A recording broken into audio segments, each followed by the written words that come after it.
Hey guys, welcome to Angeles Forest Highway. Great tarmac, beautiful skies, and a car with air conditioning. I can't be happier right now after 3 in a row without. This is Sherwin, and thank you so much for coming down with your E92 M3. It's a 6-speed car, and has been modified at all? A little bit, yeah. What have you done with it? It has pulleys, drop-in air intake, track bypass pipes for exhaust, and performance exhaust. Okay, stock suspension? Stock suspension. All right, brakes. so a couple little bolt-ons, and yeah, StopTech brakes I saw, right? Is that the trophy race kit? No, it's just the other... The regular trophy kit? Okay, cool. Well, I'm excited. I haven't done, I did a supercharged E92, and then I did one of these when it was stock, but it's been quite a long time. Yeah. So we've had many requests for these cars, and so why not do one with a few bolt-ons and see how it goes. Is this your everyday car? Yeah. I work from home most of the time, so I just take it out on weekends. Okay, cool. Well, let's see what's going on.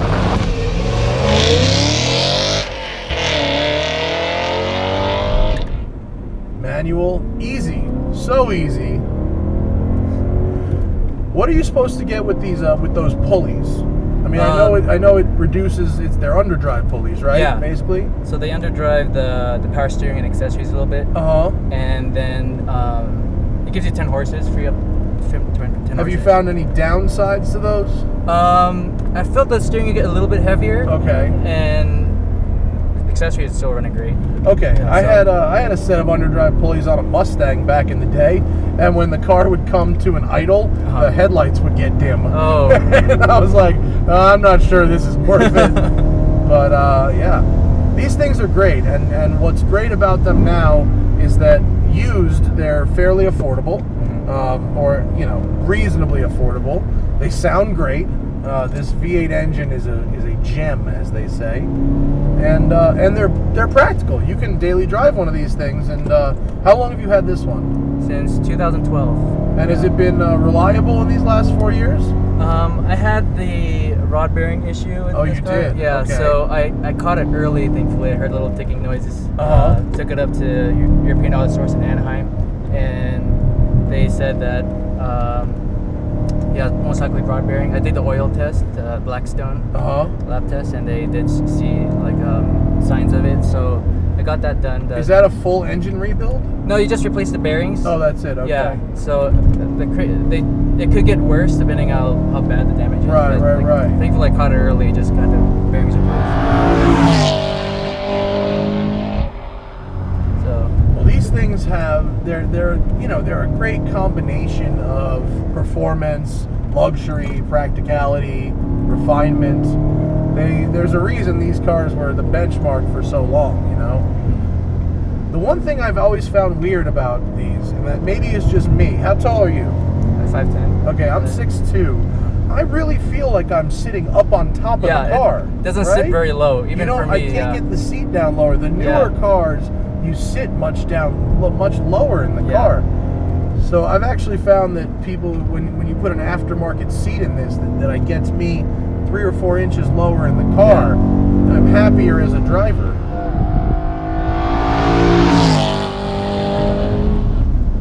Yeah, you feel, even for my height, you feel you feel the difference, right? Yeah. Well, considering the underdrive pulleys, the steering weight feels pretty good to me. It feels nice. Yeah. And these things, these cars are great. They're very fluid. They sound good. For modified exhaust, it's not that loud. Yeah, it's not too bad. No. We'll go down Big Tahunga. I've already been up Angeles Forest a few times today. Oh no, it's all going wrong with the radio. Our music licensing is going to be fucked.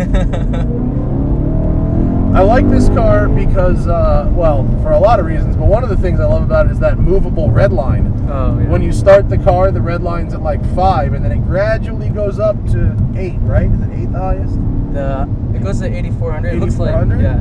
Looks like it's still warming up then. It's only at 8 right now. Oh. It handles these little imperfections. Oh wait, what mode are we in? This is comfort. Yeah, this is comfort? Let's switch modes. I'm going to put on power. I didn't even put on power. And then EDC that's damper control, right?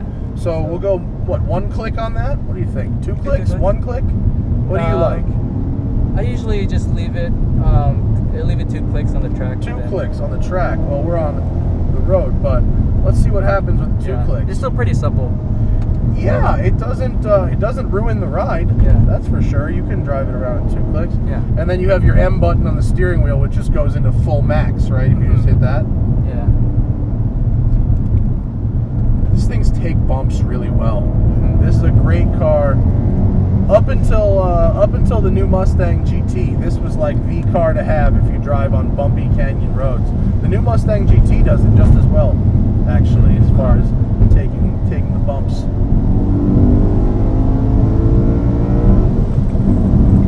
It's fast. It is fast.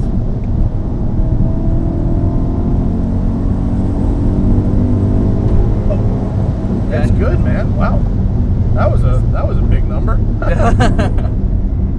Pedals, money, easy to rev match, easy to shift. There's like the shifter. The throws are they're a little long, but is this the shorter shifter than stock, or is that the standard shifter? No, just standard, yeah. It feels a little shorter than the last. Oh, the shift knob is a little shorter. The knob itself is shorter, right? That's from the F10, F5. So. Okay, so you get the impression that the throw is a little shorter just Yeah. because you have less distance to cover with the knob.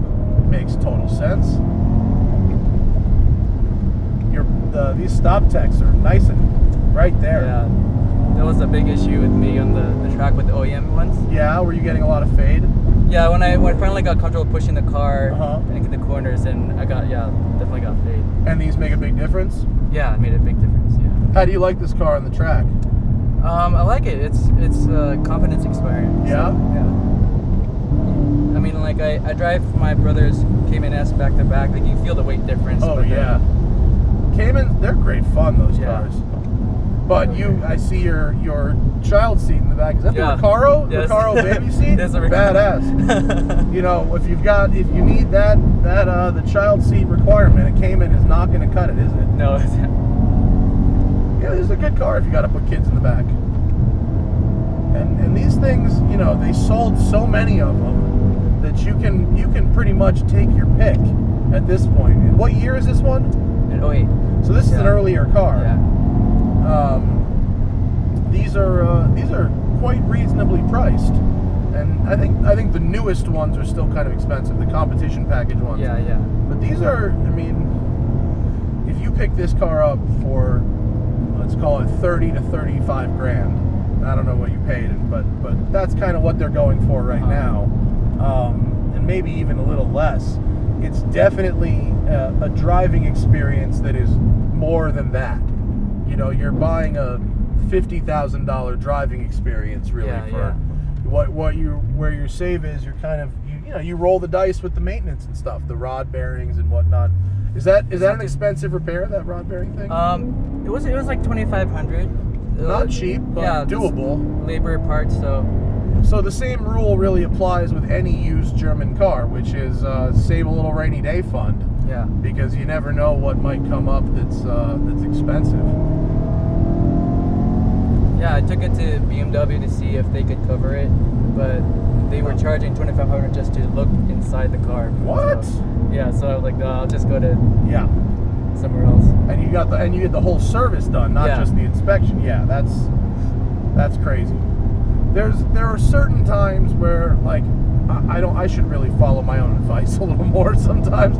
My Aston Martin, I take to the dealer even though I know they're ripping me off, because I feel like in 50 years that piece of paper that says it was at the dealer might come back and save me. You know what I mean? It might, but for a car like this, there's no reason you should get ripped off. And so, there are a lot of quality BMW shops, especially in Southern California. Yeah, definitely. Yeah, ES is great. That European Auto Source, they said, just go to the dealership first. Don't do it as a last resort. So I knew that they weren't trying to just haggle me for my cash. I've never heard of a shop saying come to me as a last resort. That's a first. So. Man, this thing revved. I was shifting it just to shift it, but truth is, I should really just wind it out a little higher. Now our red line is settled at its 8,400 RPM peak. The new Shelby motor reminds me a lot of this engine too. Oh, really? Have you ever been around or in the Dynon 4.6 stroker engine for this car? Haven't, no. It's like a $30,000 engine. It's crazy, Yeah. you know, but it's 525 horsepower, and that's about as close as I've seen to the Shelby motor. Wow. But this has a similar character. It's just not. This one's not as angry because it's jumping. Look at that! Just never ends. Red line never ends. This car is fun. Yeah, it's fun. Yeah. I like these a lot. Every time I drive one, I enjoy it. These have got to be high on my recommendation list for the $30,000 used sports sedan. I mean, there's a reason that these things are so good, and it's that, man, they give a shit. Yeah. BMW with their M stuff doesn't really go half-assed. They usually tend to go all the way, for better or worse. This is better, you know, the V10 M5, worse. Yeah. I'm not a big fan of those things. They're the maintenance. Oof, Yeah, jeez. scary. It's better. They're better with a stick, as is this. Although the dual clutch in this car is pretty good. It's pretty good, yeah. So, do you have any plans for this thing going forward? I really just wanted to keep it stockish and survive on the track, so that's why the brakes was a big thing. Yeah. So, my plan is to just keep it running. Well, you don't need to do much. I mean, it's it seems like you've got it well sorted, and that guy's not going to let us by. We're going to have to wait a second. No worries. You know, if for track work, stock powertrains, stock. You know, the durability testing that manufacturers do is in general so much more comprehensive than they do at a tuner company. Yeah. Except for some of the very, very high-end tuner companies.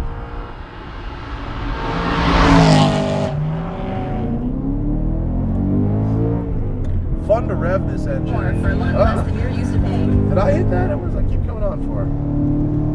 Radio a mind of its own? During the shifts thing, I don't know. The G-forces. Turn on the radio. What kind of tires are you running? Just Super Sorts. Oh, yeah. I mean, your grip is excellent. These are the best tires. Yeah, they're good. Like 300 tread wear and pretty good. Good for every day. Good for track work. Good for they're quiet and they last a while. They're expensive. That's the downside. They're expensive, but you know, a lot of times you get what you pay for. I love this road. It's so good. I usually take ACH. I never took in this. You don't come down this side? I've never been, not yet. The move is to take this down to Upper Big Tahunga and go up that. It's about 5-6 miles behind us. That's a big fast road. You can hit some big speeds on it, and there ain't nobody on it ever. Wow. But I like Angeles Forest now because they repaved it. It's beautiful. It's really smooth. Yeah, really good. Very smooth.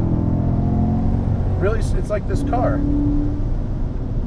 Everything about this car is very smooth. This thing, they're just built well, and the styling has aged well too. I think so too. For an 8-year-old car, this thing looks really good. It doesn't. It's conservative enough and aggressive enough that the styling won't get old. Most of the M3s are like that, actually. The E36, E46 look pretty good too. Yeah, I grew up liking the high revving naturally aspirated engines. I don't blame you. This is a good engine. And I like them. I like them as well. But some of the stuff that people are doing with turbos now is really, really impressive. The technology's just advanced so much since. And I like the new M3s a lot too. But man, when you're at a track day and those things are running around, and then you hear one of these go by, oh, you're like, yeah, that's the one. And it's weird because like I'm not a purist. Like I'm not a I don't mind that the 488 has turbos or the new Boxster has turbos, because they sound good. I'm not a big fan of the way the new M3 sounds. This sounds awesome though. We've caught our park ranger. That's okay because we're basically back. I'll cool her down.